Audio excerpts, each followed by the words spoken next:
and we are going to do a New Orleans Pelicans season outlook in 10 minutes or less. Are you ready? Let's talk smack. We're talking some New Orleans Pelicans.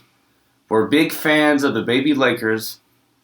And yeah, man, let's do a season outlook. We're going to talk about key off-season acquisitions, players they lost, players they gained, did they do anything in the draft that we know of? What about their starting lineup, if they're going to make the playoffs?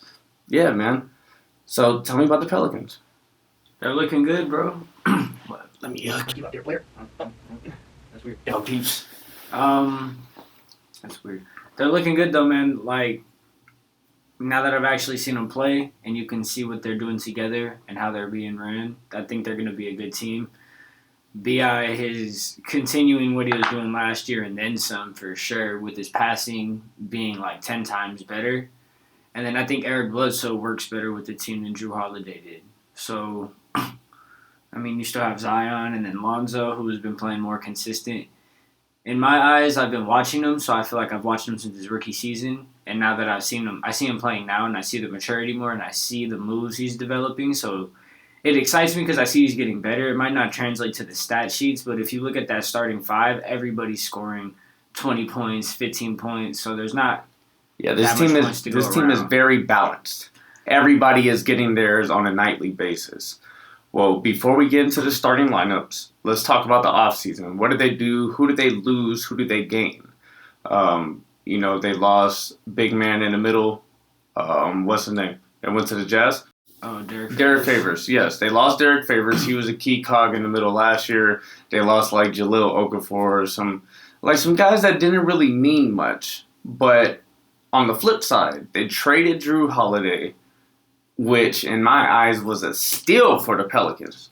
Yeah. Like highway robbery almost. Yeah, definitely. They traded Drew Holiday, who's one hell of a player. Don't get me wrong. But they got in return 3 first-round picks and the rights to swap picks for 2 more years. That is insane. That was a trade. They took advantage of the Milwaukee Bucks situation, and I applaud them for it. Good for them. Oh, yeah. But people forget they got Eric Bledsoe in the trade, too. And Eric Bledsoe just put up a double-double last night. They beat the Raptors. And that's a good team. So, I mean, that's already showing it's translating, because right now it's kind of like Drew Holiday was ball dominant, and right now it's B.I. They're telling Eric Bledsoe, hey, don't be afraid to score, man. We know you could score, because this team is ran through Brandon Ingram. So that was a good one, and then Steven Adams. Oh, man, that was the sleeper of the offseason. Steven Adams, because if you look at B.I.'s game, that mid-range game, coming off screens, doing that, playing right there, and you got Steven Adams in the way, you got him drawing the guys, that's who you want. He's a big fucking target down there. Like, Hugh, I mean, you're not going to miss him. He's setting hard screens. He's getting offensive rebounds. He's fighting in the paint. He's keeping everything civil. Steven Adams is a guy you do not want to mess with. Exactly. So that was key in the offseason for them to be able to solidify the center spot, a big weakness for them last year. Definitely. They got the Hayes coming off the bench, who's a spark plug, could get them, some key minutes, 15 minutes a game, but they needed that starter at center. Steven Adams is an above-average center for sure. And then if you look at it, really long-term, you could say Steven Adams will help Jackson Hayes' development into becoming more. Don't forget, Steven Adams is young, bro. He's only like 27 himself. Exactly. So he's still, though, he's been in the league longer. He's been there and he's done that. So he's been on some solid teams. I feel like you'll see better play out of him because of Steven Adams. Yes. And then their starting lineup, bro. Let's talk. So you got Lonzo Ball, Eric Bledsoe, Brandon Ingram, Zion Williamson, and Steven Adams. That's one hell of a starting lineup. A really, really good starting lineup, yes. Bro. At the guards position, Eric Bledsoe is an all-NBA defensive guy, and he can score. Lonzo, we both agree that he is a defensive guy. He will get all defensive teams throughout his career, for sure. So you got that. So Eric Bledsoe is a good facilitator and slasher. Mm-hmm. He breaks down defenses that way, which is helpful. And then you have Lonzo out there who will hit a shot. Yeah, he had. He's starting a bit slow, but you can definitely see his form is better. It's going to come. Yes. And then it's still early. It's still and then super while early. playing on that, I mean, Lonzo hasn't had anything he's gone to other than basically a 3-point shot or a fast break, whatever. This season, I've already seen moves. It's coming off that Steven Adams screen that we were already talking about, and I've watched him do it multiple games now. He comes off a Steven Adams screen and pulls up mid-range. And just adding that element into his game, I mean, you got to think this kid can do everything but score. Mm-hmm. And once he adds that, he can score. Yeah. There's nights where he's lights out, and once he has it to where he doesn't even need to score a lot, though, because he can average a damn near triple-double with his abilities elsewhere, plus his defensive ability. Okay, let's talk their bench. They have, this is where their downfall kind of is. They have Josh Hart coming off the bench. This dude is averaging 8 rebounds a game right now. He's getting after it. Josh Hart is a hooper. That's one hell of a solid bench guy. But after him, they have JJ Redick, who's solid. He's also a very slow start, shooting 28% from 3 so far this season. Come on, man. JJ Redick is a career like 40-something percent from 3 is going to come around.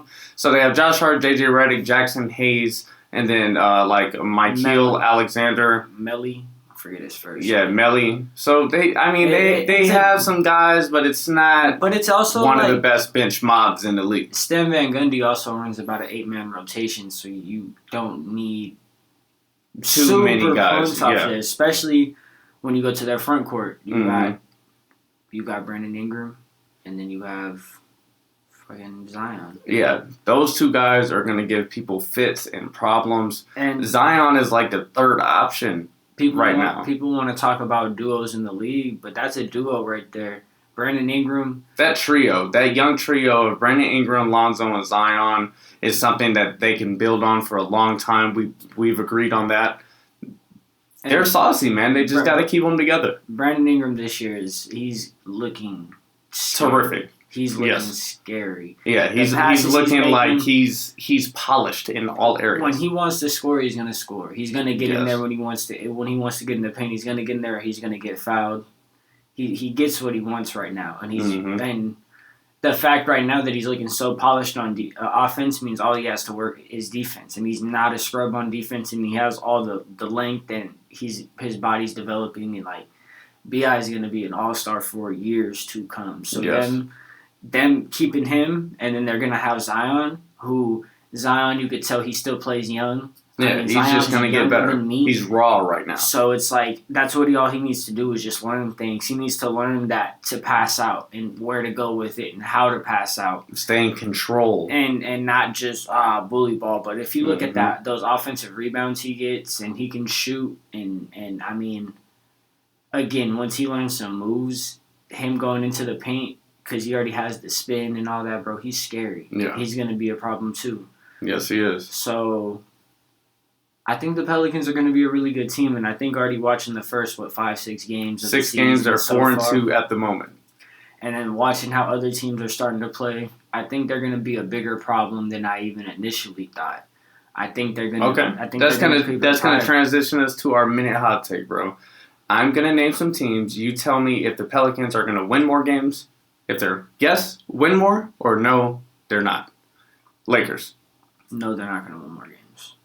The Clippers. No. The Nuggets. No. The Blazers. No. The Suns. I think so. The Jazz. No. The Rockets. Currently with James Harden. Got some COVID issues, but that team looks pretty good. It's hard. It's early, but I'm going to still say no. I mean, the Rockets that's a good team. You can't count them out, so that's 6. You got 1 yes. Yep. What other teams am I missing?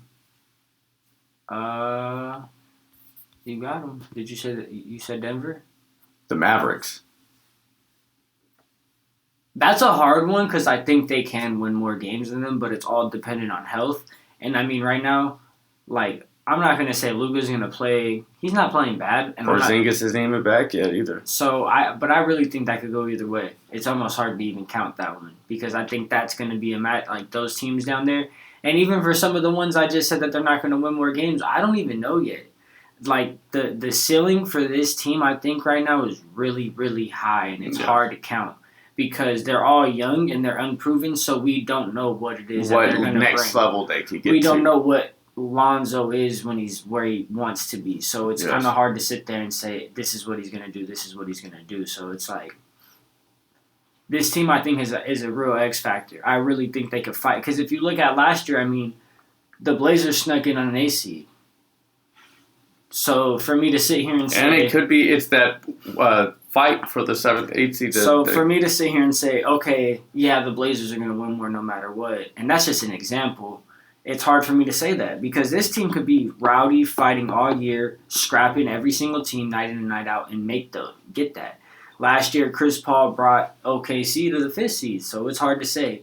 It's hard to say what could happen. All right, so let's leave it with one final question. Pelicans making the playoffs, yes or no?